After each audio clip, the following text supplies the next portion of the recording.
Okay. Okay, it's 5:30 p.m. your time, 6:30 my time. Time to It start. And if you have not muted your mic, I see Donald, your mic is not muted. Please go ahead and mute your mics. My name is Sophia Said. I want to welcome you all for coming to this meeting. It's our first, what should I say, gathering since we started working on this project. And I really want to take a couple of moments to tell those who don't know me who I am. One of my roles is very much like your roles. I lead Medina Institute, which is one of the congregations hosting one family. I'm one of the co-founders and the chairwoman. So I will be doing exactly what you all will be doing with your committees. I will be doing the same thing. The other hat that I wear here is that I am the executive director of the Interfaith Center, and we have a mission of reducing the prejudice and fear among world religions. And I am very, very glad that we have this opportunity to help you all and also Catholic charities to be available to you and provide any interfaith resources that you might need as we get into this very much interfaith project. I just told you about the mission of our center. Now, before we go on, I want to thank two groups here. Number one, I want to thank United States Council of Catholic Bishops and, of course, Catholic Charities in Arkansas. And it's probably not probably it's definitely because of them that we have this opportunity today to do this wonderful service project. And I remember Rebecca called me on Tuesday, August 24th. It was around 6:30 p.m. and I was getting ready to fly next morning to Arkansas. And she asked me, she said that the Catholic charities in Arkansas would like to submit the proposal to receive refugees in Arkansas. And she was scoping out the local capacity of interfaith community. And she asked me if I can just help with that scoping out. And I did not know if I could do it, but because I was busy. But at midnight, a little bit after midnight, I wrote out a long email to many of you and others asking if you will be able to step up and be a part of this project. And I went to sleep after midnight. And next morning, I get up at 6 a.m. and I have a response from almost everyone that I emailed last night. And by 11 a.m., we had 7 confirmed and 2 tentative commitments. And Rebecca needed a response by 12 noon to send the proposal to USCCB. And I emailed her by 11:40 that we have these organizations who are all stepping up and we are ready. So I want to thank all of you to listening to that call and stepping up to stand behind what we preach all the time and to take this wonderful opportunity to serve, to give, and most importantly, I want to re-emphasize it, this opportunity to learn and grow together with these guests that we are going to receive. So with that, I want to start our today's meeting. I generally start my meetings with a prayer or a poem. And for today, I picked a poem by Hafiz, who's one of my favorite poets from 14th century Persia. And that's how our opening poem or prayer goes. Hafiz says, even after all this time, the sun never says to the earth. Even after all this time, the sun never says to the earth, you owe me. Look, look what happens with a love like that. It lights up the whole world. So, as we start to share our love, let's start our meeting. I want Rebecca and Jennifer, if you are here, I want to pass the virtual mic to you so you can introduce yourself and then we'll go towards our guest presenter. Rebecca, oh, I see Jennifer. Jennifer, are you here? Well, I'm here. Rebecca is here. Okay, go ahead. So it's all yours. Introduce yourself and then we'll go on to our presenters. Okay. Well, thank you for that wonderful introduction. That was just delightful. And it's just amazing to me how many people have been excited and even driven to, participate in this project. And I certainly feel that way myself. I'm just so thrilled to have this opportunity. But we definitely could never, ever have carried it off without Sophia and all of you as well. It's going to be a massive endeavor. It already is a massive endeavor, and but an exciting one, a very good one. So I guess we'll get back to Catholic charities and other issues like that later on today or next week. Thanks, Rebecca. Good to hear your voice. We've been communicating so much through email, so now I can put a voice to the email. Jennifer, would you like to say a word? Jennifer is also from Catholic Charities before we move on.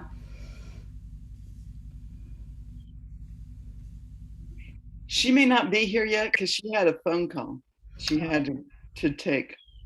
Okay, that's fine. That's absolutely fine. So I'm going to start the meeting. So this is our agenda. I'm going to take 10 minutes to talk about a little bit about the religious overview of religious training. I would say I'll take 10 minutes to do that. And then we'll go to Nagina, who will be with you for almost an hour, giving you a cultural training and also taking your questions and answers. So let me move it to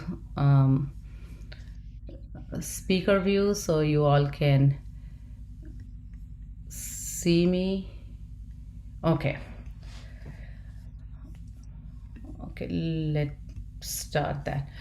So, a couple of things to keep in mind. I'm sure you all know already a lot about Islam because I know most of you have done a lot of interfaith work with us.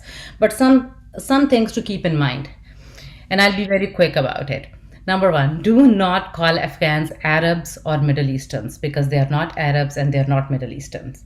Afghanistan is not located in Middle East. It is in South Central Asia, and the country is composed of many different ethnicities, and none of those ethnicities are Arab.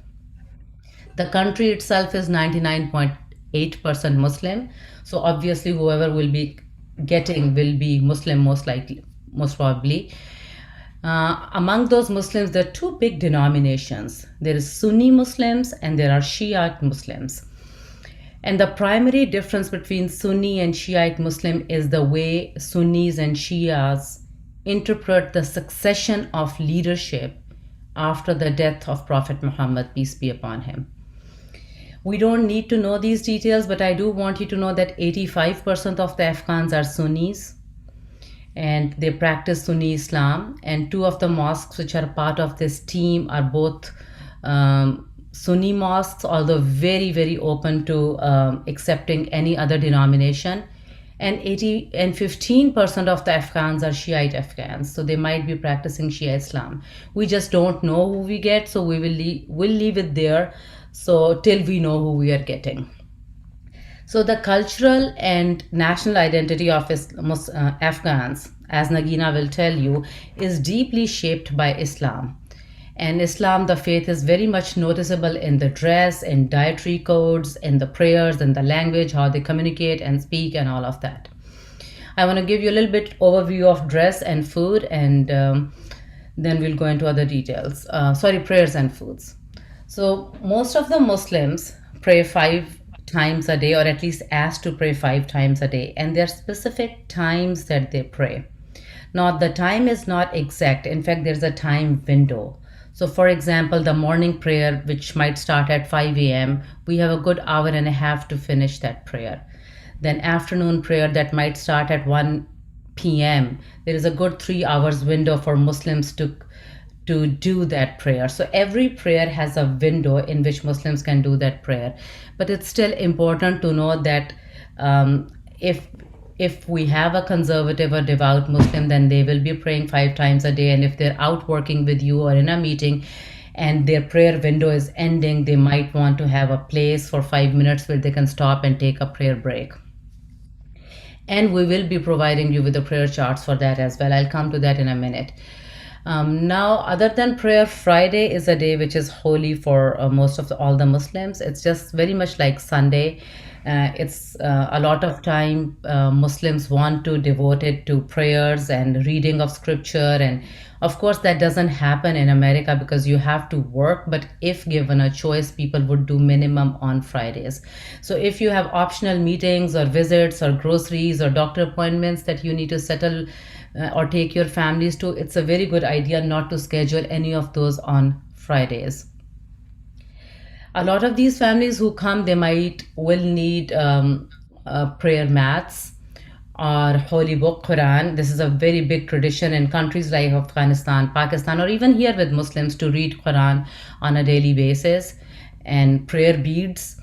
Now, I don't want any of you to worry about these things yet. I'm saying these things so you're aware of them, that we will need to provide them with prayer timings chart, prayer beads, holy book, and prayer mats.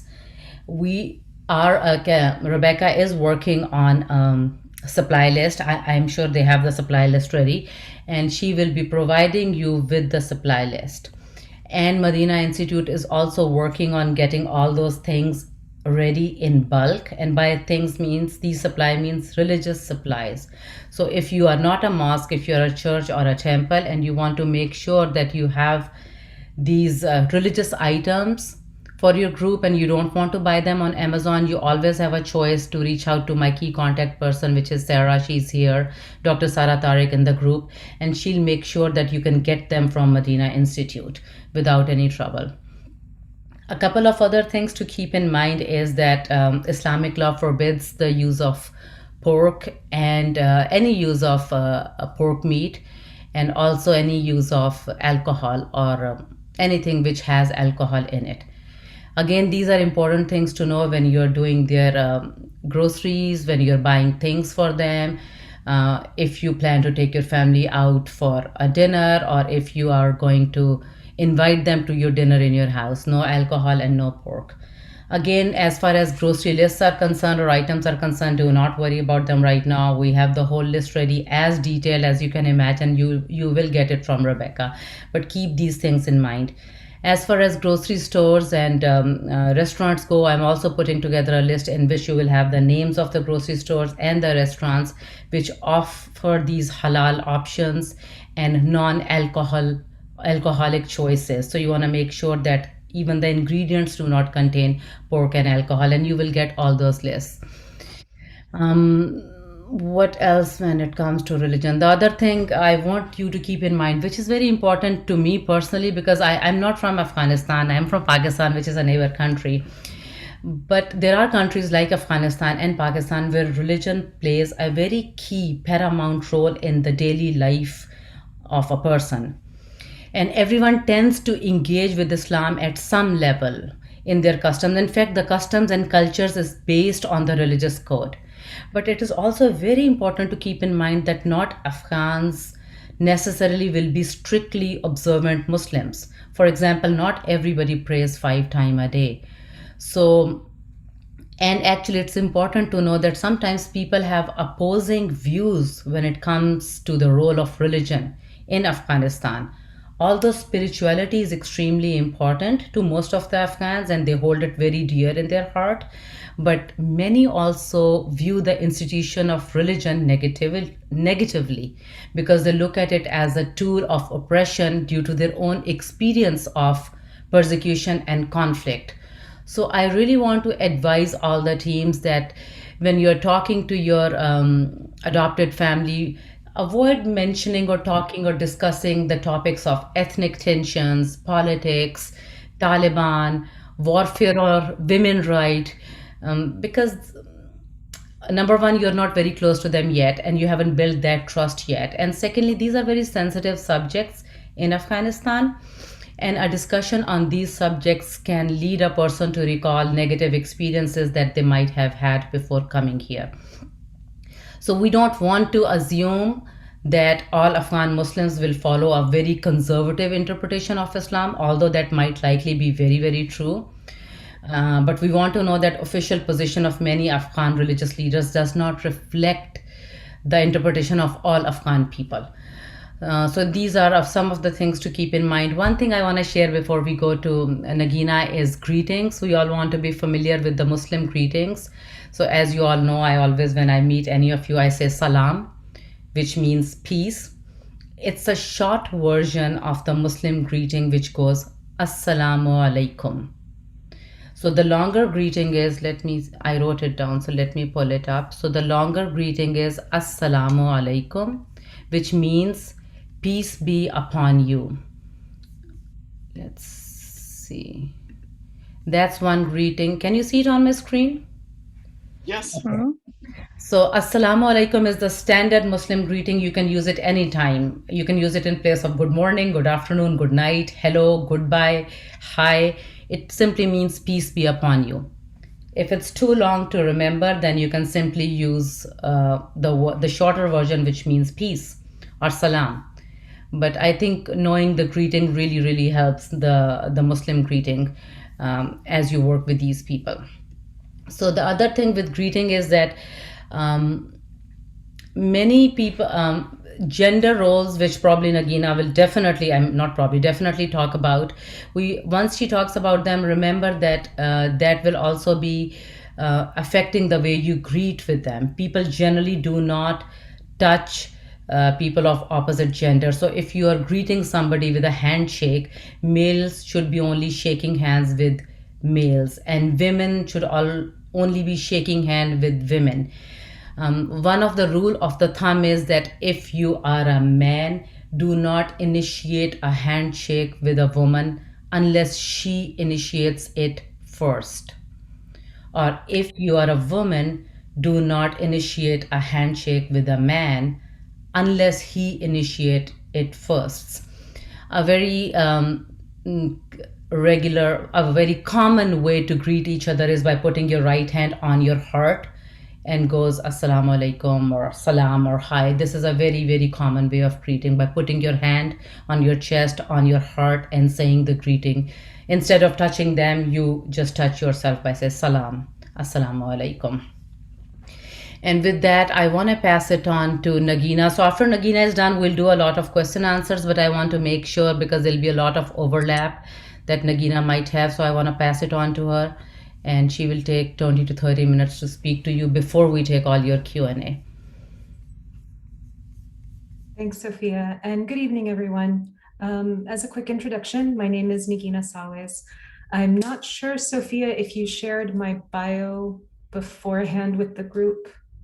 I did share your bio, but I still want you to talk a little bit about yourself. I did send your bio to the whole group. So please go ahead, introduce, and that's why I didn't introduce you right now. Please tell us about yourself before you start talking about Afghan culture. And let's take 20 to 25 minutes, and then we'll take Q&A. Great. I work for the State Department in the Bureau of Democracy, Human Rights, and Labor, but I do just want to clarify that I'm here today and was invited as a private citizen, and I'm not speaking necessarily for the Department of State in this conversation. More importantly, I think for the purposes of this conversation is that I am a first-generation Afghan refugee. My family emigrated to the US in 1985. After the Soviet invasion, by way of Germany, where we spent a number of years in between, and ultimately resettled in the US. So with that in mind, this is not something that many of us were expecting to see again in our lifetimes. So I want to start by thanking everyone for your commitment, your support, and your help with these new arrivals. We did not have this when we came early on. So this makes a big difference. And I think it is the best of American culture to have these communities who are opening their arms to welcome our new arrivals. I'm very sorry. I did not expect to get this emotional so quickly. Just give me 1 second, please. So that said, this might be a bit of an indication of what you will be facing with your new arrivals as they're coming in country. I want to talk this evening about a couple of things. One, the broader cultural context, which is very different from the one that we have grown up with in the United States. The second piece of it is about the refugee experience and what that means and how utterly bewildering that can be. And the third is about some of the trauma that I think a lot of these arrivals will be bringing with them. And again, that underlying difference in the cultural context on how we deal with trauma, how we speak about it, and how we understand it. Because I think that those will generally pop up in a number of different ways, particularly when we're talking about some of these cultural differences. So if that sounds good to everyone, I'll start a bit with some of the cultural background, picking up on what Sophia has touched on, and go perhaps a little bit more into the details. And then I'd really like to give a lot of time to your questions and answers, because I think that, again, you will ultimately be the ones who are receiving these families in your communities. So I would like to hear what you're thinking about and what you are concerned about as well moving forward. So a couple of aspects of Afghan culture that I think are important to keep in mind. Again, Sophia already touched on some of the most important ones that will definitely be of issue to consider. One is the role of religion. And I think it's important to understand that while religion and culture are definitely separate, the religion does play a huge component of the culture. And whether that comes down to the reality of what is actually in the religion, which if some of you are familiar with Islam might understand a little bit better than might be expected from these new arrivals, it is often so influenced by the cultural context that it does sometimes end up looking quite different. So where it might actually be perfectly fine to sit down at a table with someone, and if that person is drinking alcohol, you yourself not imbibing would be okay Islamically, culturally, it still might be a very strong taboo to even be seated at the same table with people who are drinking. And again, these are brand new arrivals. So a lot of this will take time being in an American context to be a little bit more okay with. I think that's an important point to keep as an undercurrent, that patience will be necessary on both sides. And particularly as you're maneuvering some of these minefields, just to please be patient with some of these sometimes odd things that will pop up. So what I have seen, and I should also note that I did spend some time in Qatar during the evacuation. I was there as part of my work receiving some of the refugees. And an important piece of that feeds into the question of the culture and how that cultural context will be broken out, and is very important as we try to understand those differences. As in every culture, there is not a monolith of what Afghans are like. But I think that much more tellingly, in parts of Central Asia, the disparity between different groups is so great that a lot of what we're talking about will depend very much on the specific family that you are receiving. I'm sure you've been tracking in the news that a number of these arrivals are special immigrant visa applicants. These are Afghans who worked with our US government counterparts in country. And because of that work, they're at greater risk for staying in Afghanistan because they're perceived as having colluded with the US government as our partners. So those groups, those SIV applicants and SIV eligible people will generally have at least some English in their family, will have been to some degree college, master's, higher education, have worked professionally in English and in professional industries. And with that exposure and that engagement with other cultures that comes from the work that they're doing and that they've done in their level of education, will be a bit more open and a bit more familiar with some of the day-to-day. In the evacuation process, because it was quite, as an evacuation will be, quite a bit more chaotic than I think we expected, a number of people also joined in the exit process that really saw an opportunity to get on a plane and leave and took it. I think that is less likely to be the case for those who are resettling out through some of our structures, but those will most likely be people who are coming from the rural areas. And when I say rural, I think it's important to also bear in mind that just the geography of Afghanistan, when we say rural, it's very different from in the United States. We're talking Mount Everest style mountain ranges that separate provinces from other provinces. And because of that, that means a lot of these communities are extremely isolated. So you'll find that Afghans who are more urban have very little in common with their rural counterparts and will often feel very much like they are not even from the same country. So again, it will be important to understand exactly the specifics of the family with which you will be spending your time.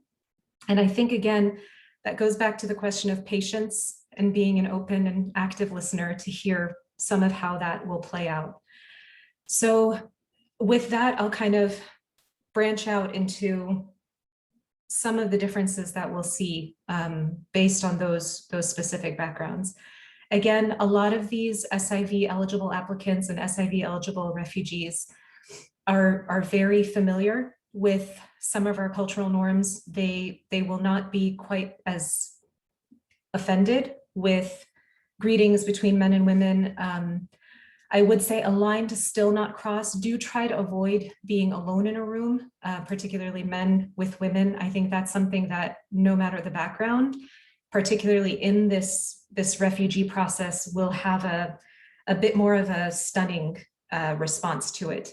I think if that were to happen in one's own environment with a bit more comfort, it wouldn't be as bad. But again, this is trauma on top of trauma in a new environment. So I think keeping to the stricter separation between the sexes would be probably your best bet.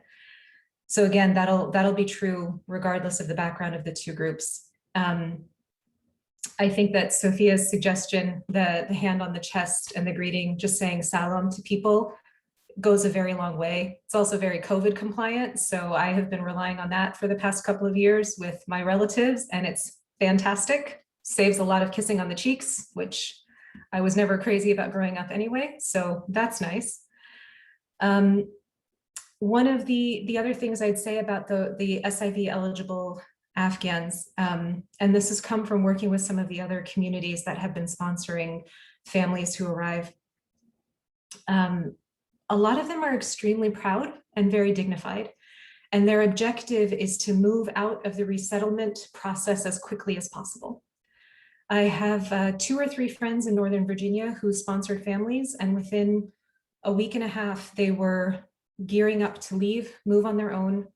We had, raised funds to be able to support them as they were getting their own apartments, and they were very adamant to not accept those.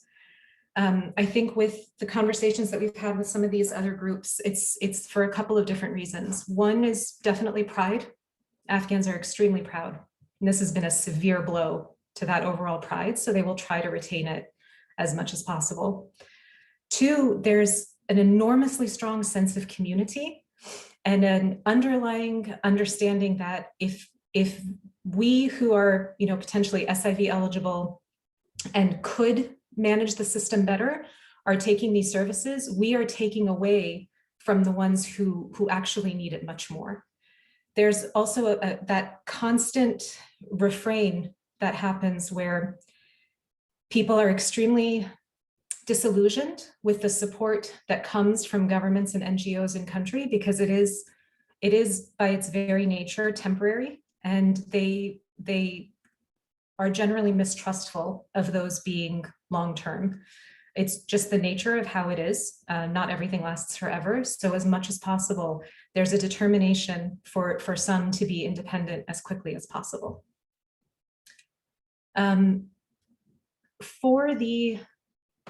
the less educated, for the less savvy, for the less, and for lack of a better word, but I have to use it, less worldly families that might be coming, this is a very, very different environment they are experiencing. I can tell you, full disclosure, I come from an upper middle income family that grew up in Kabul. So it was very surprising to me to see how some of them were behaving in Doha when they met their first landing pad. And it was the same for some of the other families from Kabul and the larger cities who had come in. I'll start with the basic toilets. In a lot of the rural areas, they do not have the traditional Western toilet. They have a ceramic hole in the ground. If you've seen it, we call it the Asian squat toilet. You might have seen this new product, I think it was on Shark Tank, where you put a bumper under your toilet so that you basically squat. It's very good for your digestion, but it's a traditional Eastern, traditional Asian style toilet. And many of these rural families have only ever seen that kind of toilet, have only ever used it, do not have experience with the Western toilet.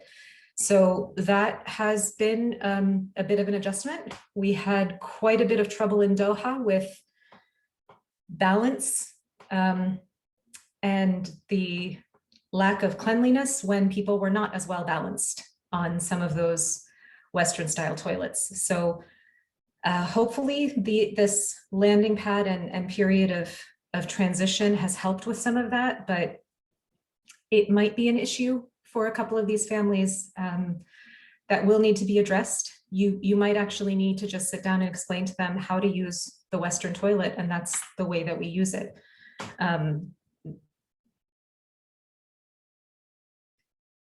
It is uncomfortable, that kind of conversation, but I think that if it does happen, that's something that will go a long way toward making some peace in the household. The other piece of, and apologies for dwelling so long on toilet etiquette, but it is important. Generally across the board, Afghans, Muslims at large don't use toilet paper. We do use water more frequently. So if you have, and I meant to pull mine out. If you have like a small plastic watering can that you can put in the toilet in the bathroom, I'm not sure, Sophia, if you're including that on the list of supplies, but it's far cleaner. It's a lot healthier. But people use that to literally wash themselves each time they use the toilet. So it's a good practice, but it's again quite unusual if you're not familiar with it.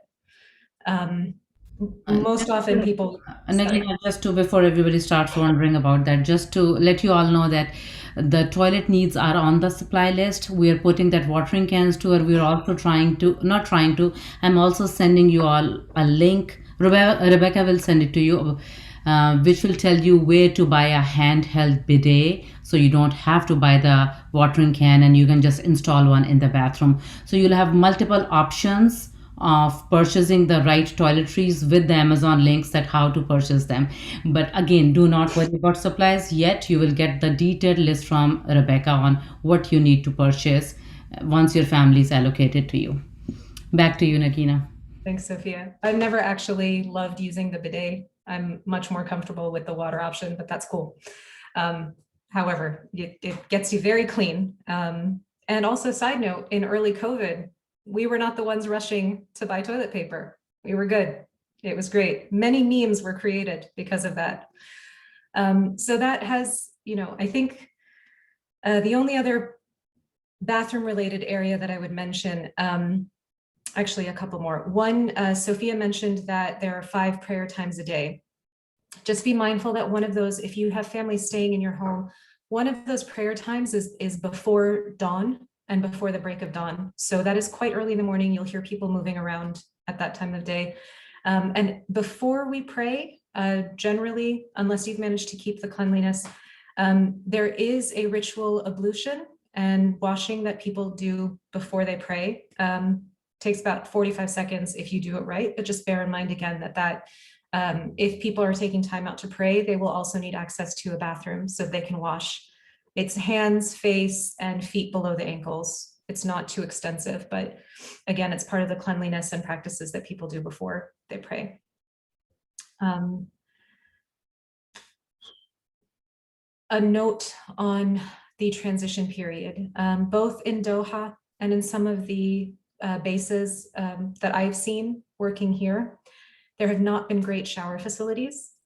And it has been a point of extreme frustration for a lot of people. Bear in mind that, when they left Kabul, or if they left from the north, Mazar-e-Sharif, they were in August heat. Afghanistan, like the US, has 4 seasons. It's very temperate, but August is August when you've got 4 seasons. So they were outside in the heat. Then many of them on C-130s, they were on planes coming to the US, often jammed in with about 300 other people. Arrival to Doha, where it was 112 degrees with 98% humidity, and then on to their final destination in the US. So there's a desperate need to feel like they can bathe, and probably will want to do that quite a few times. It was the #1 complaint I heard when I was there.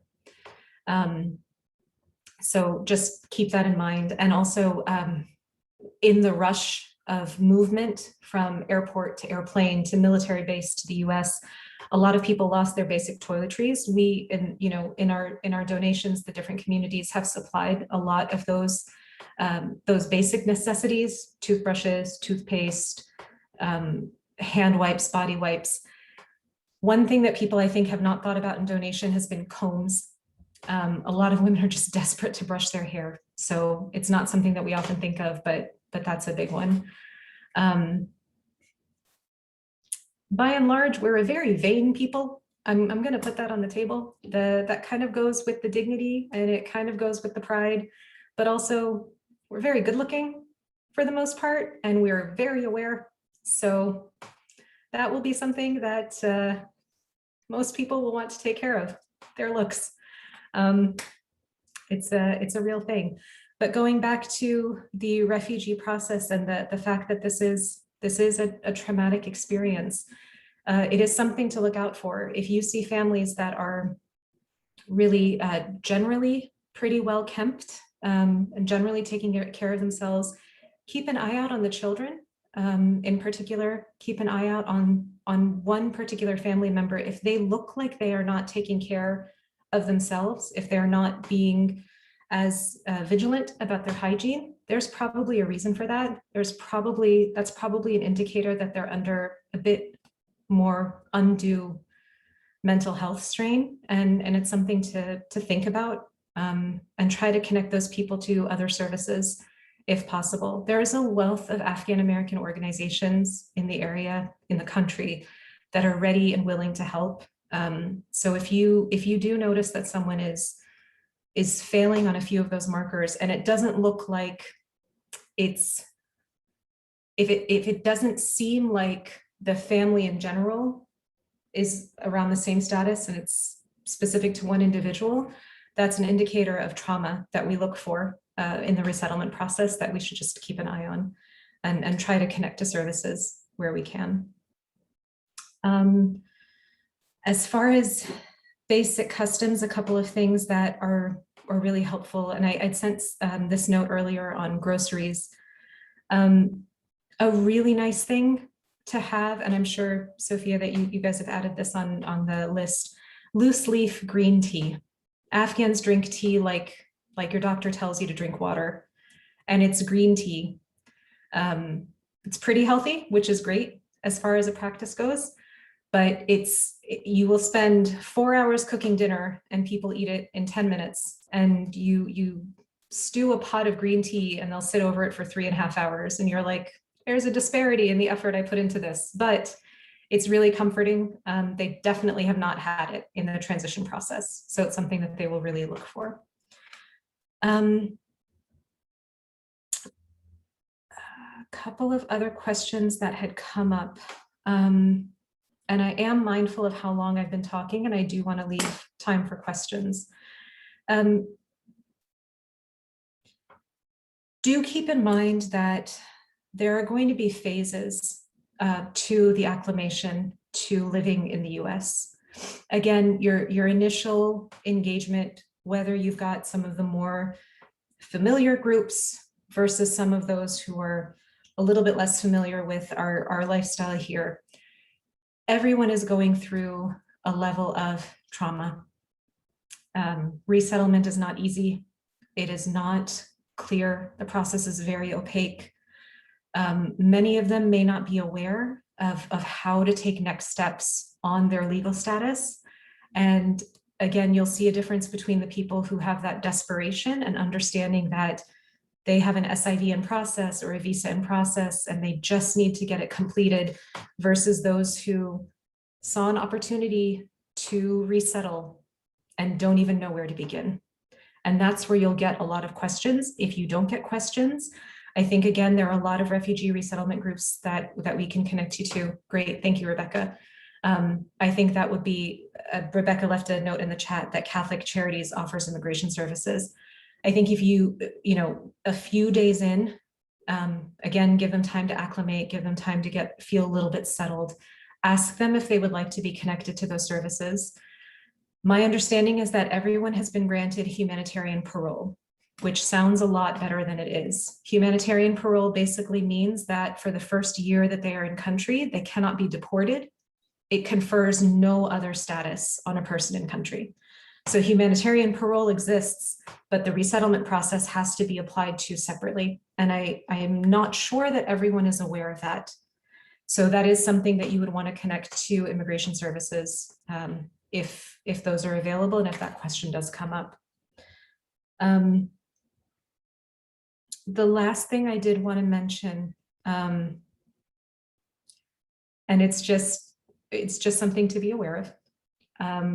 Afghans are always late. Always late. We started this on time, and I wrote that down, and I said, I have to remind people, time has a different meaning in Afghan culture. And I actually had a friend who did a thesis on what the different understanding of time is in different cultures. And the really beautiful thing about it is in our Western culture, in our Western standards, we are very bound by schedules and time. And if we say 9 o'clock, we have in the back of our minds, we have this meeting at 9 o'clock, I have to make it for the 9 o'clock meeting. In the Eastern perspective on time, I may have a meeting at 9 o'clock, but you are in front of me right now at 8:55, and your presence and our presence right now together supersedes anything that comes in the future. I've connected with you in this time right now. It's rude of me to cut that short to say I have to meet someone else at this future time. So it's lovely in sentiment. There's a reason why Germany is a very efficient country and Afghanistan is not, because it is a lovely sentiment. But when it comes to work and trains and flights, the loveliness is not going to fly. You have to be on time. So that's another conversation that would probably come as we're talking about acclimating to the US system, that time really does mean something here. And it's not considered rude to say, I have another appointment, I have to be at work. It's really, we live quite a bit by the clock. So I think I will leave that there for sort of general strokes, but I'm happy to answer any questions. I do want to say, I think Sophia gave an excellent overview on a couple of points that I would encourage you to ask questions if you have them, but I'll just touch on them sort of as bullets as a reminder.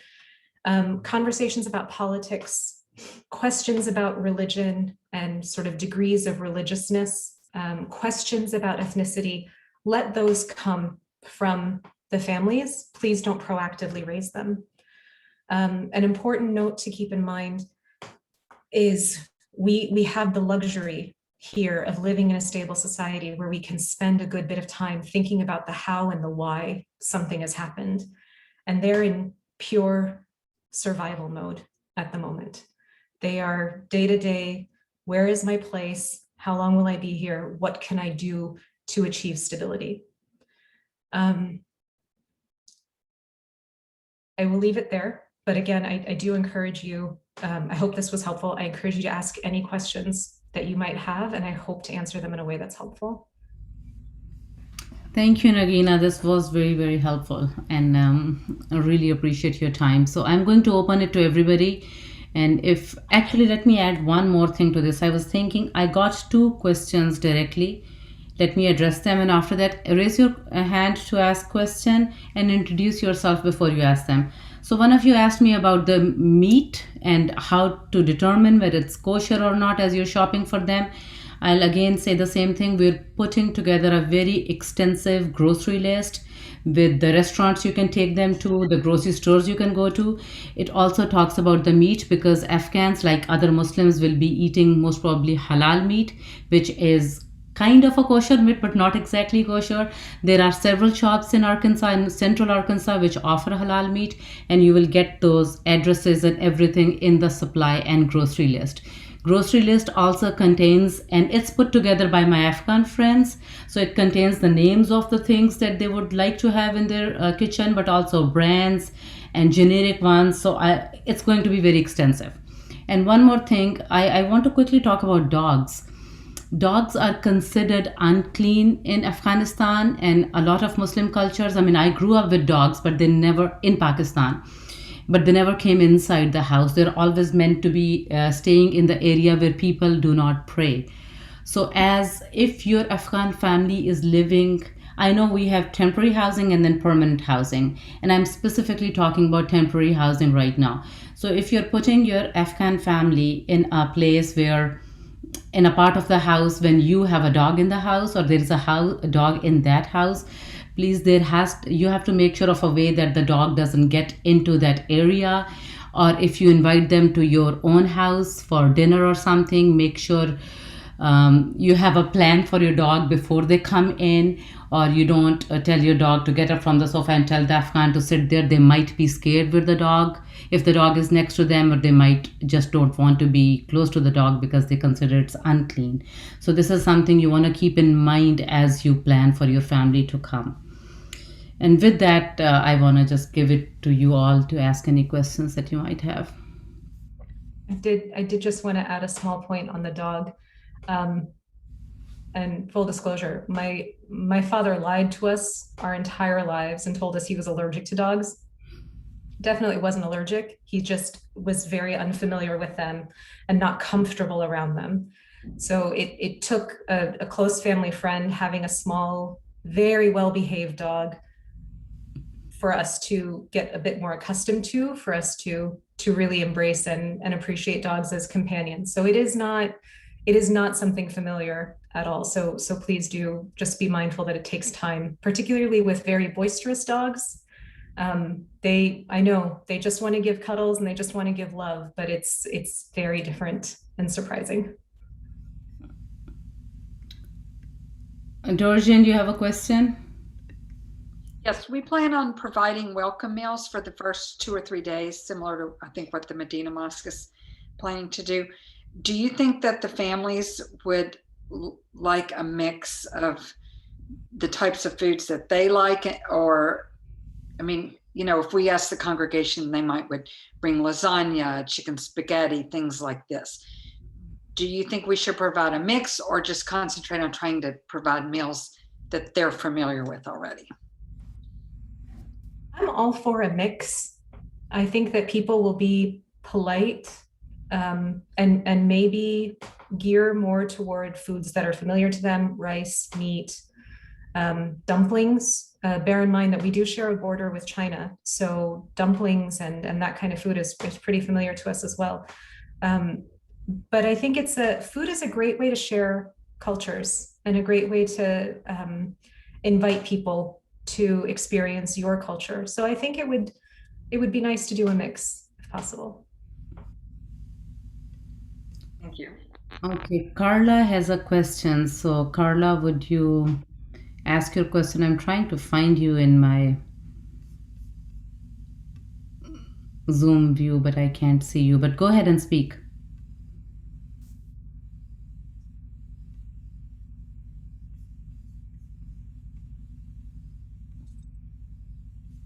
She may not be unmuted.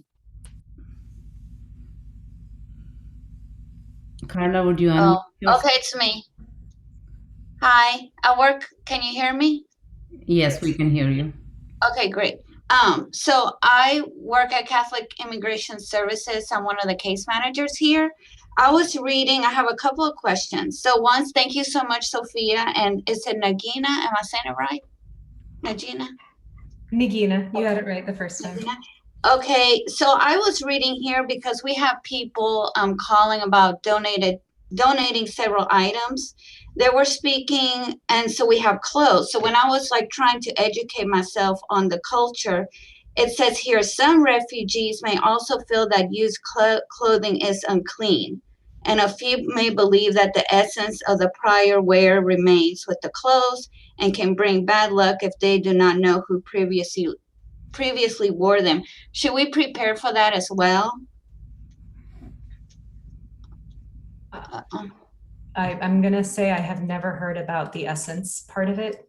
I will say that with the donations that we've received here for the Northern Virginia communities, and quite a lot of them, I think, the landing pads have been here for a first touch in the US. We will not accept clothes that look like they're worn and that look kind of worn out. Again, bear in mind that the dignity is a big part of that mental health and adjustment. But, definitely. Yeah, but as long as they're in good condition and clean, I don't think that's a problem at all.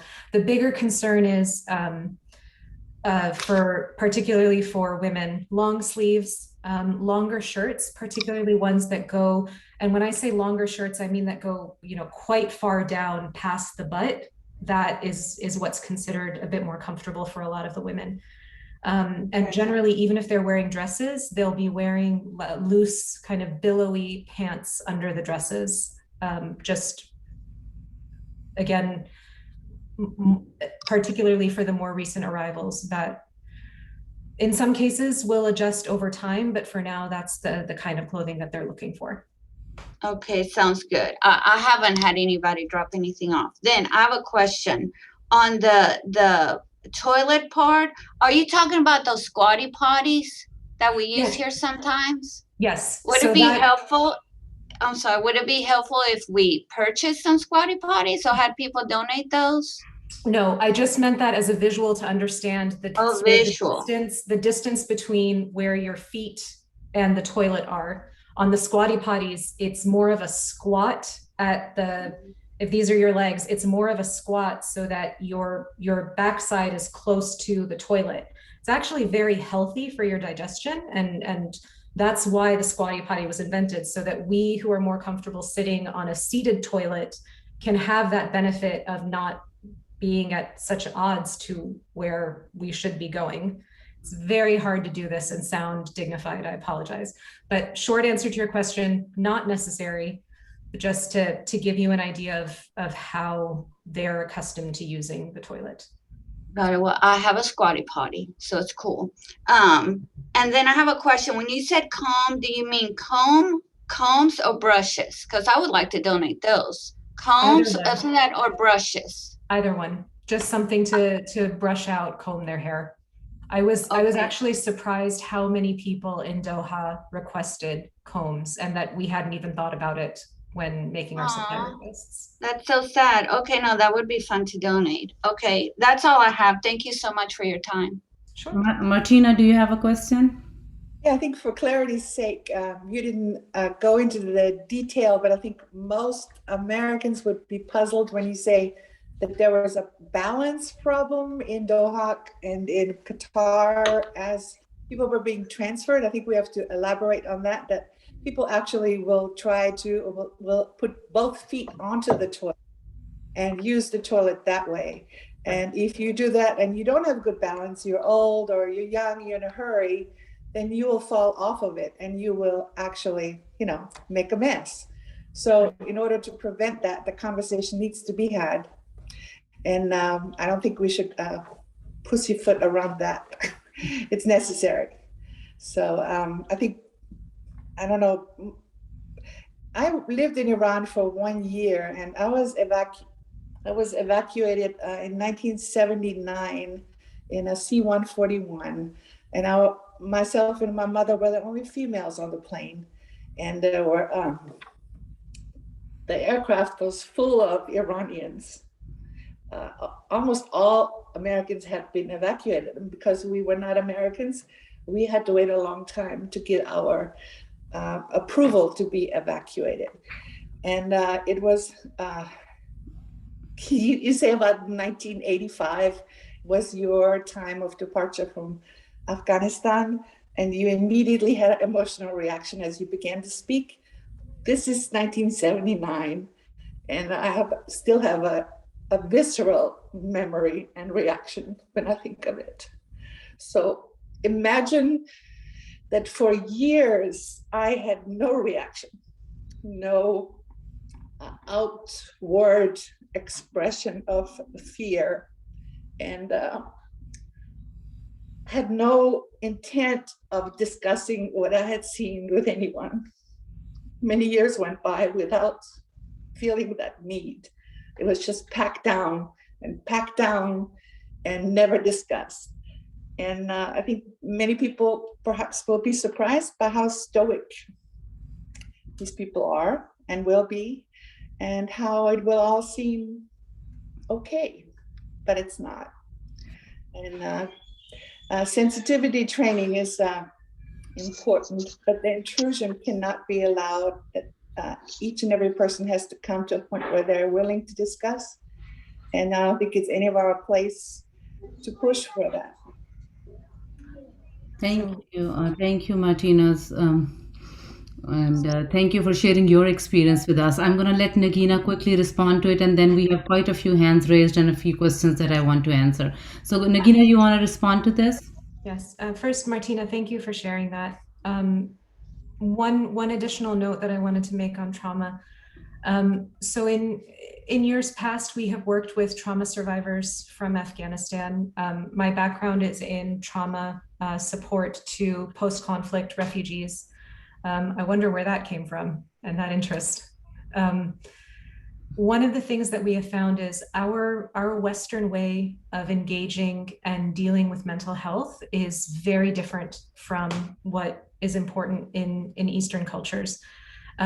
We, from a very young age here in the US, are encouraged to cry, are encouraged to talk about our feelings. Over the years, this has become a newer way of addressing and being open about mental health. That is very much not the case in Afghanistan. The community and the sense of community and that awareness is paramount, and individual issues and questions are very private. Family issues are very private. And I'll give you a specific example. Post the mid-90s, in the early 2000s, when we were working with gender-based violence survivors from under Taliban rule. So these are women who were survivors of sexual assault, survivors of physical abuse. Asking them to recount what had happened to them was a form of re-traumatization. It was not helpful. It was actually quite detrimental to their progress and their adjustment. What we found and what we determined pretty conclusively is that in cultures like Afghan culture, where that privacy is so important, the important thing is restoring a sense of stability and carving out time in which survivors can be around others who have had a shared experience, and be able to silently process what has happened to them. So in our case, we were doing knitting circles, sewing circles. These are things that absolutely you should not be attempting to build yourselves. These very much should be done under the guidance of mental health professionals. But just as a caution, there will be quite a lot of very well-intended, good-natured interest and support and questions about what people have gone through. It is important to remember that these are forms of re-traumatization and to try to avoid them. And really, it's that sense, that restoration of stability and removing that uncertainty and that disquiet is one of the best ways that you can help survivors in this phase of what they are going through. Thank you, Nagina. I want to answer this question about cats. Cats are definitely not considered unclean. They are very much welcome, but you still want to be careful before you put somebody in a household with cats because they might be scared. But there's nothing wrong with cats in the faith.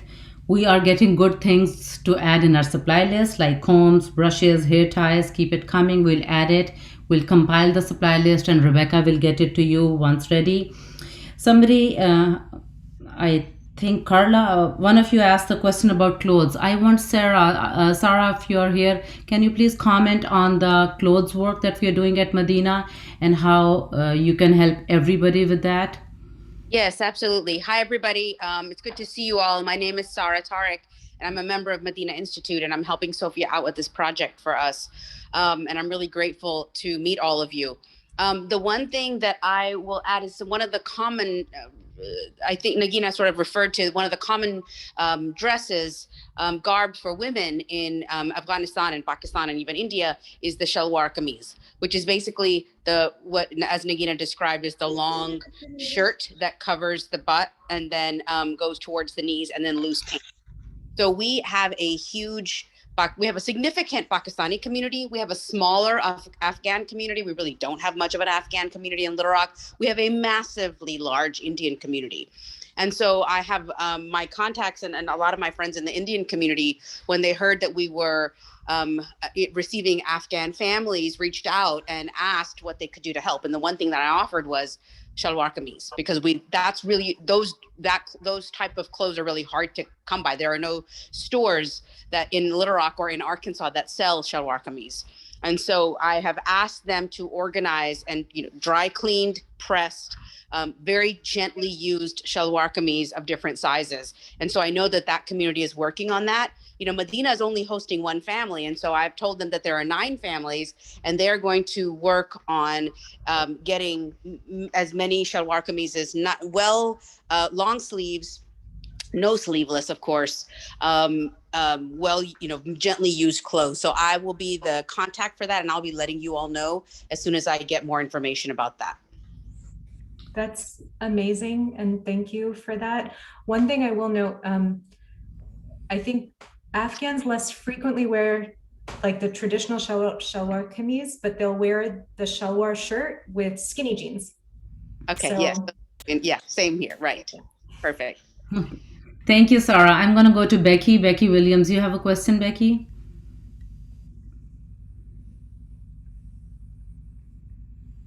Becky, you're on mute.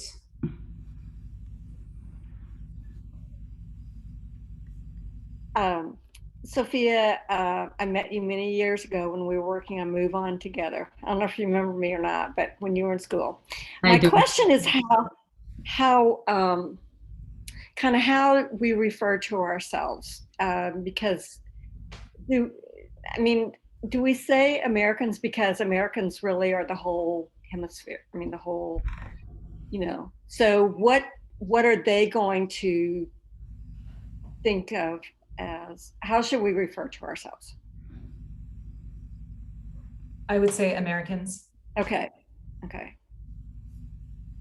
One thing that I will note that is actually really helpful. We are coming out of 20 years of conflict, but in this period, in this month, since the troop drawdown, the DoD has stepped up, and our American service members have been the ones supporting at the bases and in the refugee camps, for lack of a better descriptor. And that support that they have given has not gone unnoticed. I can tell you, in the area in Doha in which I was working, there were 29,000 Afghans, and to a man, every one of them noted that they were enormously grateful for the support that the US military was giving them in their resettlement process, that they were absolutely focused on making them comfortable and giving them support. So I think that where in other cases we might have a bit of a concern coming out of a conflict, and a quite long conflict, as we know it is, there is a definite understanding that there's this latest mission of the armed services has been a support and helpful one, which is very helpful in the resettlement process. Thank you. Thank you, Becky. Go ahead, Tamara, you're next. Thanks. I have 2 questions. The first question is someone from the mosque here going to reach out to them, or do we need to try to connect them with one of the mosques here? I'll answer it to the best of my knowledge, but I would like Rebecca to comment on that too. Based on what I know, you are completely, totally responsible for your family in giving them access to resources and providing them resources. So while Rebecca will send you the list of the mosques and the grocery stores and the restaurants, you should be connecting them with the mosque. Now, Medina Institute, which is one of the 2 mosques, is in the group. I'm the chair, Sarah's on the board, Maria's on the board. We're here to help in any way. So if you need to bring your family to the Friday prayers and you need help with transportation, you let us know. But it's on you to figure out their religious needs and let us know. And on that, I want to actually go ahead, ask the second question, and then there is something else I also need to address. Well, the second question is it's a little bit vague, but so especially if we get somebody that's maybe from a rural community, they're already going to be totally overwhelmed. And I'm kind of like wondering about the timeline. Like we would go somewhere new, and after a day or so, we'd be ready to be out and looking around. But I'm afraid that we might like rush them a little bit. I'm not sure exactly what our timeline should be for getting them out and showing them things, because you want to show them things and things like that. That might be a little overwhelming. I think that's an excellent question, and thank you for it because it's very thoughtful. But I think that, going back to what I said kind of earlier, it will mean a lot of active listening on your part and openness to reading some of those nonverbal cues. You want them to feel that they are free to move around. You want them to feel at home and that this is their new community for the moment, and part of that is showing them things. So I would say, do you want to take a tour? We can hop in the car and I can show you around, or we can wait a little bit. One more thing is Afghans have a no, yes kind of process where you offer something, we'll say no, you offer it again, we'll say no, really. You offer it again, we'll say, no, okay, thank you. And then we'll accept it. So tea, food, rides, the no will always come first. Be gentle and continue to offer. Are you sure? Please have some. We're having some. We'd love for you to have some as well. It's kind of the no, yes rule, just to keep in mind. But yeah, I think offer, and again, don't let the first answer be the one that you accept. It's very unfamiliar to just accept the first no. I am reminded of a couple of the Afghan restaurants. If there are restaurants in the area that you're planning to take them to, whether Afghan or other Eastern, another convention is that if someone sees that someone is new, it's the first time that they've been there. As an example, they will, when you're going to pay, they'll say, no, please be my guest this time. And your culturally appropriate response is to say, next time I'll let you invite me. And it's all kind of a play, but it's a play out of great generosity and friendship and that sense of community. So it's always good to ask again if you hear a no. I would re-emphasize it 3 times more, Nagina. I came from an upper middle class Pakistani family, fully educated from the top liberal arts girls college in Pakistan. But trust me, when I came to America, and my first party that I went to, my first American party that I went to, I came back home so hungry, totally empty stomach. Now that was 26 years ago, and I was so upset because one of the big qualities of Afghans is they're very hospitable people, which is true for Pakistan too. So anyways, I came back very hungry, and my husband, who had been in US before, said, why didn't you eat? There was so much food and everybody was eating. And I said, the host didn't offer me. And he said, I saw her asking you to go and eat. And I'm like, no, she just said it once. And it took me months, maybe years, till I get used to it. That I went to somebody's house and they said, come and eat. And I would go and eat. I expected them to say 2-3 times. I'm not proud of it, but that's how it is. That's the culture. So offering something multiple times is, for example, if you're offering them that I'm going to groceries tomorrow, would you like to come with me, hop in with me? They might say no, but that is just that's out of politeness, not because they don't want to go.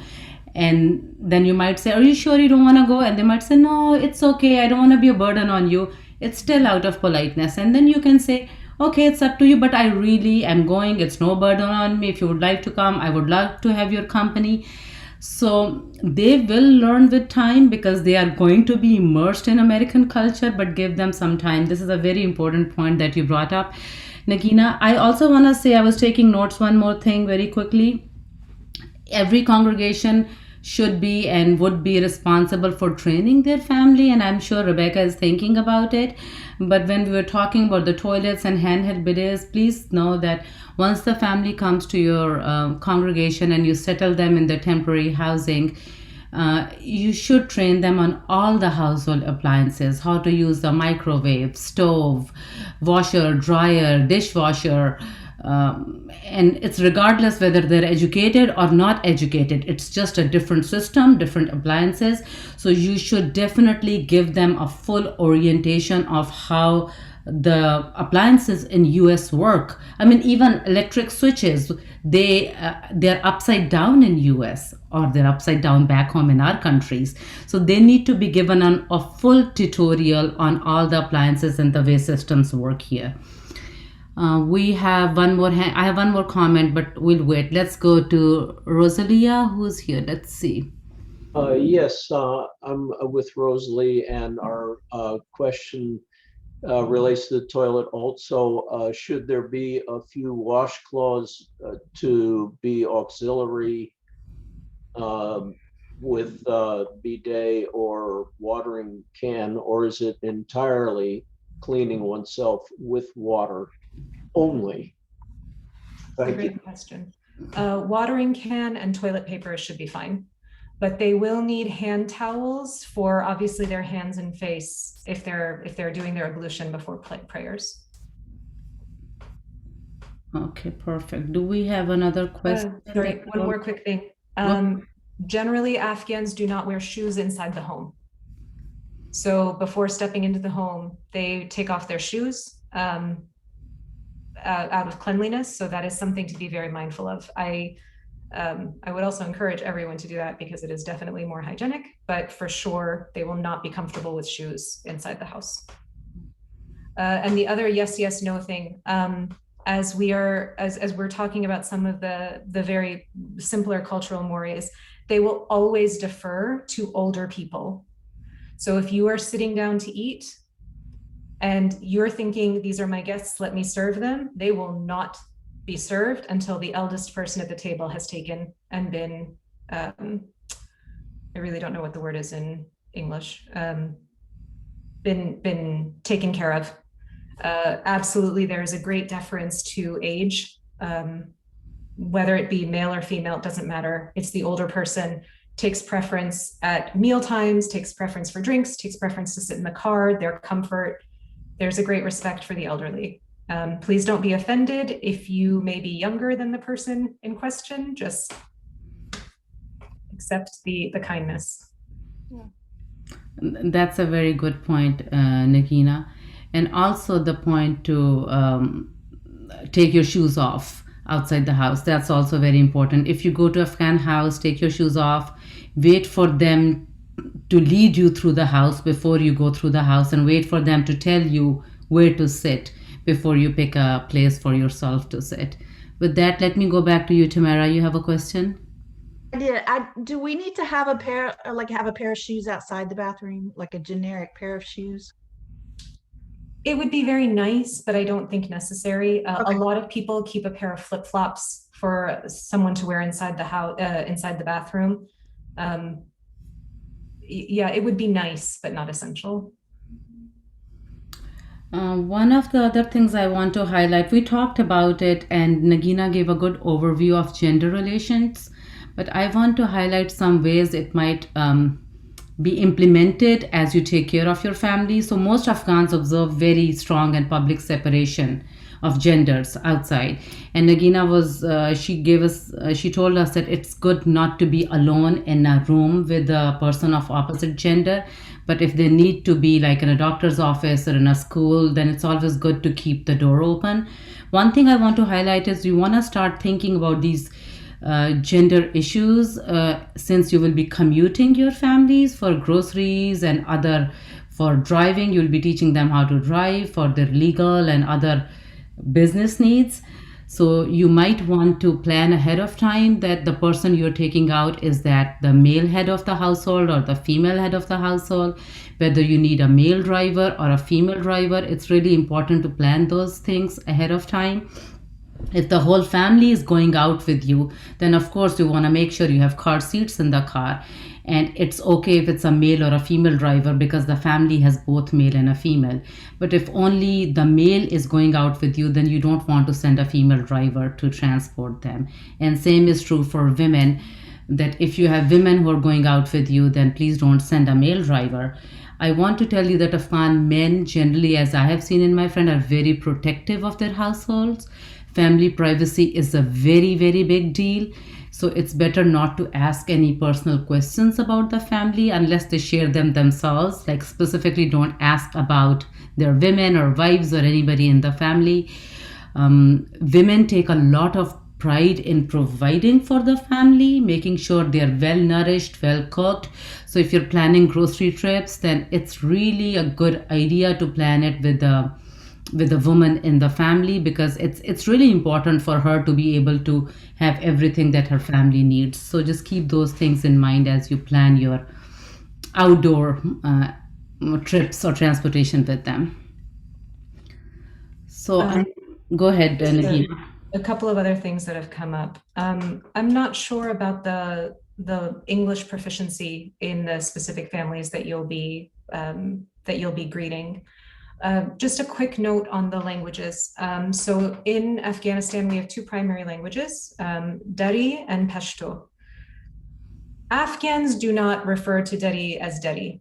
That is the official name of the language, but we have always called it Farsi. It is the same language that Iranians speak, but a different accent.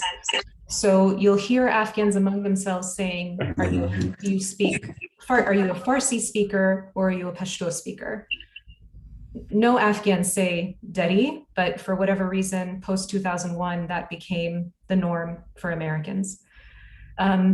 As I said, Farsi is the same language that is spoken in Iran, but with a very different accent.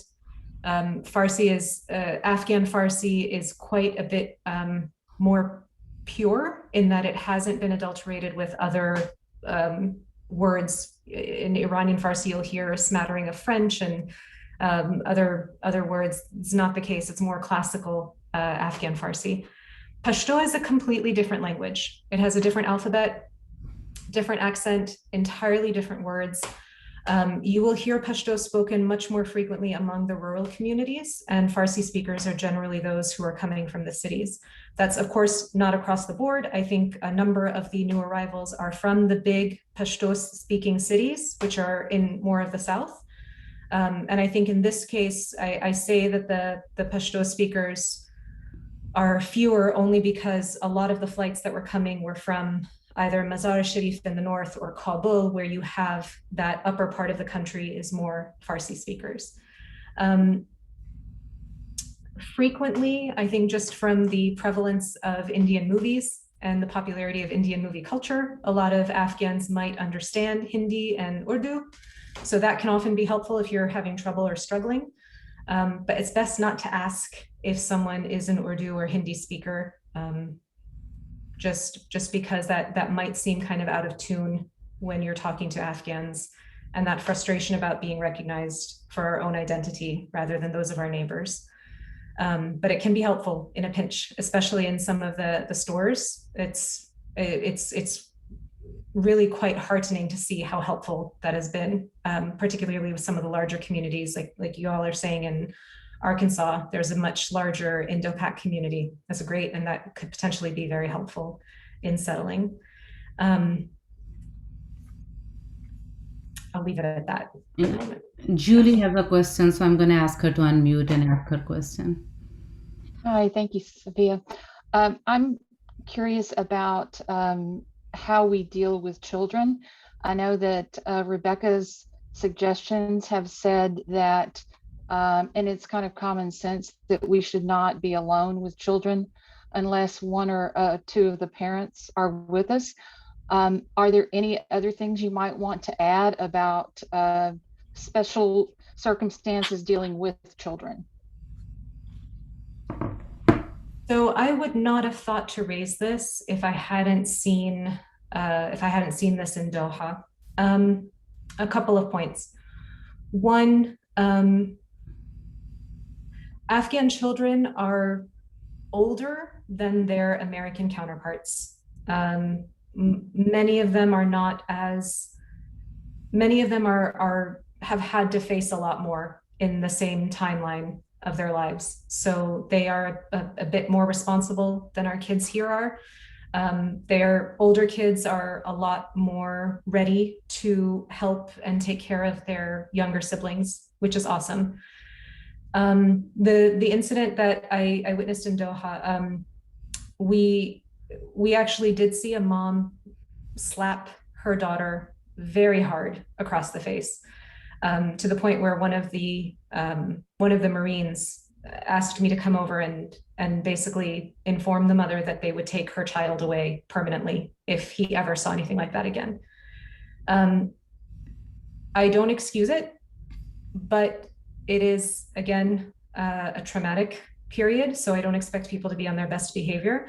But it is not the same taboo in Afghan culture to spank, smack, hit, take off the belt for kids. It is something that hopefully will not come up, but I think a very frank conversation, if that happens, to say that is not acceptable here, and Child Protective Services will permanently remove your child and you will not get your child back if that happens. I think that's an important thing. Again, hopefully it doesn't come up, but I think that is another frank conversation. I wouldn't have thought in a million years to raise it if I hadn't seen that one incident in Doha, because it is not as common, but is also not as uncommon as we have seen it here. You'll probably hear in kind of the joking way, potentially, of, you know, a mother saying, "I'll take off my slipper and come after you," and that's fine. I've had many slippers chased around the house growing up, but none ever actually struck. Yeah, that's okay. But when it goes past to the next step, that's where I think it is important to have that conversation, because I don't think people realize the severity of the repercussions, and it's an important one. Yes, thank you, Nagina, for highlighting that. So just want to clarify, I'm trying not to go towards any logistics, because that's under Rebecca's and Jennifer's domain, and Catholic Charities is going to send us all the information about food and details of supplies and phones. So I'm not taking those questions. We want to focus on religious and cultural aspects on this call, and we are almost out of time. So I want to say two things really quickly. We want to make sure that we spend most of the time with Nagina, because we might not get her again. She is so busy. I want to make sure you ask all your questions about Afghan culture to her before you go away. We had two more things on our agenda which we are not covering. We were going to talk about our upcoming weekly meetings. We're not going to discuss that because Rebecca is in touch with you and she will set up a time. And if there are questions about culture or religion which keep on coming up, hopefully I will have a time in all of those meetings, a little bit of time to cover those alongside logistics covered by Catholic Charities. So this is not our last meeting. We will continue weekly. Secondly, we were going to talk about housing, which we just decided to take out of our visit because we want to use the best time with most of the time with Nagina. But I want to let you know that we, as you all are responsible for the temporary housing, we are working towards permanent housing arrangements, and we are trying to cluster them in larger groups or put them all close to each other in one big complex, or in 2-3 complex, 4-5 families each in one building. And Rebecca will be sending more information on that because we don't have time to do that in this meeting today. What I want to call on to you, Sarah, because there's a very important topic that me and Sarah were discussing today about how to understand Afghan culture and help bring healing to them, and also how to help them acclimate to US culture. And we had a couple of very important questions come up. Sarah, if you're here, you want to just take that on? Sure, absolutely. So this was something that has come up in different conversations that I thought I would share. And it's a sensitive topic.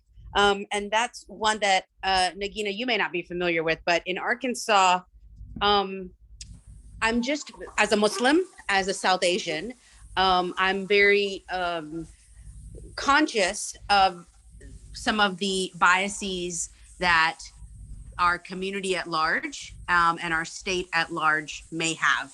Obviously, we have seen so much support of our Afghan refugees from our city, I've reached out to our mayor, who is really excited. As you know, our governor was one of the first people to say, yes, we absolutely want to welcome Afghan refugees to our state. I just want to, and I want to be very conscious of even my own biases, right? The images that we have seen over the past 30 years on the news affect us. And when I close my eyes, there's a certain image of Afghans that enters my mind. Even though my husband is Pakistani, I've been to Pakistan, I'm from India, my parents are from India, and I'm familiar, my origins are Afghan. And so when I close my eyes, there's a particular image of Afghans that enters my mind. I then have to remove that image and realize that that is a stereotype. And so I'm just reminding myself and all of us and our congregations to within ourselves, make sure that we understand what our own biases are. As Nagina referred to, and as Sophia has also said, we may get families who are judges. We may get families who are professors of universities. We may get families who are mechanics. We don't know. And so we want to just be very sensitive. I'm very conscious of us being very sensitive and not saying, oh, you're a refugee, here, work at this gas station, right? While we want to help our Afghan families get situated, we also want to be very sensitive about their education level. As we talked about, their varying English, their varying knowledge of English. And so I'm just very conscious of that. And I've heard people in in the Muslim congregation even make comments, and I've thought, I don't know if that comment is accurate. And so A, within ourselves, B, within our congregations, but C, I'm also very conscious about how we are going to portray or how these families are integrated into our city, right? Which I hope, as we have said, will be very welcoming and very kind, but I'm also very conscious of that. And I'm taking notes of those sorts of things as well, for all of us to be conscious of our biases. I do worry. We all know what happens in our cities and in our state when women wear hijab, when women are covered. There are certain stereotypes. Islamophobia is very real in our state. And so I'm feeling very protective of that concern for them. So I just wanted to share that. That's a conversation I want to continue that we have, and make sure that as we welcome these families, we make sure that we have unconditional positive regard towards them as they're coming to us into our homes and into our city. So that's what I just wanted to share. Can I add on to that? Go Sure. ahead, Medina. Yeah. I think it's important to remember, particularly if we've grown up in areas where there's not a lot of diversity. I grew up in Northern Virginia, and when we initially moved here, I was the only non-white student in my entire public school, the only one. So it's a very different community than it was in 1985. I think there's a tendency to think of, if a person is Muslim, therefore they must be very religious. Therefore, they must have certain beliefs. They must have certain preferences. As with any group, I remember I had a friend who was Mormon, and I one time asked her, do Mormon kids go bad? And she laughed, because she was like, yes, we have a lot of kids in our community who drink and who go out and who do all sorts of things. And it was just, for me, I had always seen them and their community as one monolith, and they were one specific way. And that was a very stupid question on my part, but it was innocently intended, because I really didn't have insight into their community at all. And it opened my eyes to the way that I think people view Muslims. There are a lot of Muslims who would throw themselves off a balcony if you suggested that they eat something that had been cooked next to bacon, or next to a pepperoni pizza. But in the same family, they will have people who drink alcohol with no problem. It's varied, and it's different, and it's very individualistic. One of the parts of the refugee process, though, is I think that as people feel their world shifting, they tend to cling to something, whether that be their religious identity, whether that be their cultural identity. So you may see extremes that are not actually where they initially feel comfortable. Again, it takes time, it takes patience, and it takes that active listening and hearing each other. I think to be very important. I'm sure in the initial stages, most of the women will continue wearing hijab, which is great, which, you know, all of the implications that will have. Some of them may choose to stop when they come here, when it's not part of the culture as well as the religion. Some of them may choose to continue, varies. Again, it's just, I think one of the hardest things in the world to do is to leave our assumptions aside. And I still, obviously, I still struggle with that because I ask stupid questions of my very good friends like those. But I think it's really awesome when we can take the time to grow with that new knowledge, and hopefully this kind of situation doesn't happen again, but with every iteration, every generation, making it a bit easier to do exactly what you all are doing, which is, again, unbelievably kind and generous. Nagina, thank you so much for your time. Julie and Becky, you have questions, but let me close the meeting officially. I really like to start and close on time. One thing that I learned from American culture early on. But I'm going to stay back. So if you have a question that I can answer, I'm happy to take it after the meeting is closed, or we can send it to Nagina, and I will be available to you throughout this process on a weekly basis to ask your questions.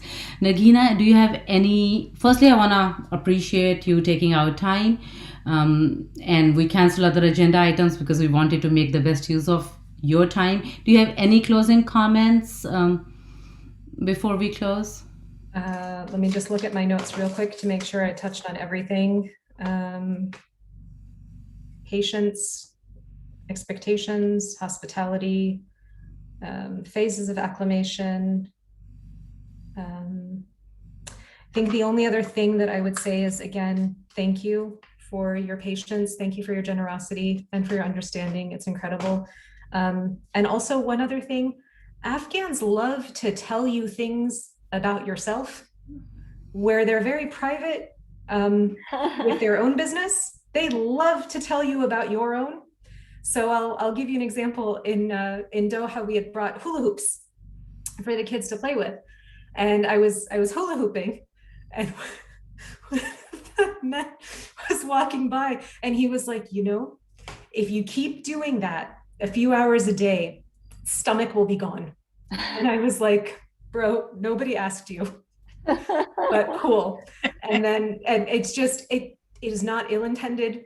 It's not, I've grown up with it, so it's fine. I understand. They just love to tell you things about yourself. You will hear unsolicited advice about your marriage, about your relationship with your kids, about your relationship with your mother-in-law. God help you if you are my age and unmarried. You will hear a lot of unsolicited advice about that, which I did quite a bit as well in Doha. It's harmless most of the time. It's just something to ride with. If you have a sense of humor, which I definitely encourage because it makes it hilarious often, but do try not to take it super sensitively. Thank you, Nagina. Thank you so much. That's hilarious because it makes me wonder how much we are alike. Same is true for Pakistanis. I made a list of do's and don'ts, 10 do's and 10 don'ts when it comes to communication. But what I'm going to do is, and some of them are very basic things about eye contact, which we might think doesn't matter, but huge cultural differences. So what I'm going to do is I'm going to compile the list up, and you will, among the supply list, you will also get a list of basic cultural do's and don'ts from Rebecca. I'll send it her way. And with that, I want to close today's meeting. Those who want to stay back, you're welcome to. Otherwise, I'll see you hopefully next week once Rebecca lets you know. I will close by thanking Nagina. Thank you so much for your time, for giving us your wisdom, your insights, and we hope we can call on you again. We'll try not to, but we hope we can. I want to close again with my favorite poet, Hafiz, who writes in Persian, but I'm going to read this poem about a rose. And that's our closing prayer for today. How did the rose ever open its heart? How did the rose ever open its heart and give to this world all of its beauty?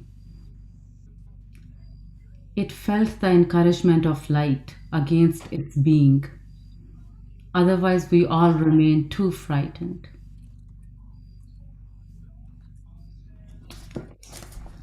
I hope we all become that encouragement of light for our Afghan brothers and sisters who are coming here so they open up and they're not scared. With that, salam, peace, and shalom to all of you who need to leave. Thank you, Nagina. Thank you. I'm happy to connect anytime that you want. If a couple of weeks after your arrivals come, you want to have a private conversation as well, I'm happy to. I would stay on, but it is getting a bit late here and I have not done my evening prayer, so I do have to go do that. So thanks everyone.